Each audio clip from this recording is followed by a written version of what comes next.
पळत आले, दादा मला ऊस, दादा मला ऊस करत दोघं पळत आले. त्या दादाने ऊस मोडला, हातात धरला, पण ती दोन्ही लहान लेकरं पळताना एक ह्या बाजूला गेलं आणि एक ह्या बाजूला गेलं. पण त्यावेळेस दादाला वाटलं की वाड्याचा ऊस माझ्या मुलाला जाईल, पण फक्त दादाने असा हात केला की भावाच्या मुलाला वाड्याकडचा ऊस दिला आणि चांगला ऊस आपल्या मुलाला दिला. एवढा फक्त हात फिरवला, हा फक्त भेद केला. आणि ह्यो त्या लहान्या बायकोच्या म्हणजे लहान्या भावाच्या बायकोनी ते पाहिलं. तिने अंगणातून पाहिलं, तिने सांगितलं. घरी आल्यावर सगळे जेवण खावणं झाले, एकत्र बसले, पण ती जरा कुचामलेली दिसली.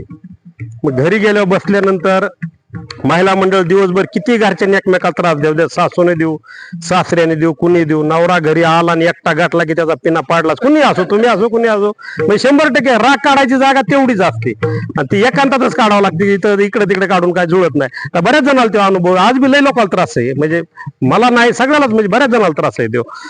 आणि हा त्रास सगळा सहन करावा लागतो. मग त्याप्रमाणे मग तिने घरी आलं की सुरू केलं, दादा एक नंबर चांगले, सगळं खरंय, पण मला दादाचं पटलंच नाही. अरे काय केलं माझ्या दादानी? दादा सारखा माणूस नाही आपल्या घरात, सगळं करतोय, सगळ्याला घेतोय, देतोय. काय केलं त्यांनी? अजिबात मला दादाचा मनामध्ये आपल्याविषयी चांगलं नाही. मग काय झालं ह्या पोराला विचारा म्हणली.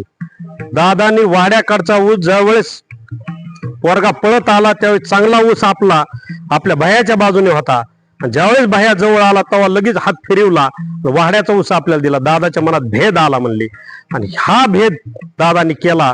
दादा आपल्यापासून काही ना काही लपाछपी करतोय, दादाचा आपल्याविषयी मनात चांगलं नाही. आणि हा भेद ज्या वेळेस तिने पाहिला, नवऱ्याला सांगितला, त्यावेळेस नवऱ्याला सुद्धा ती गोष्ट पटली.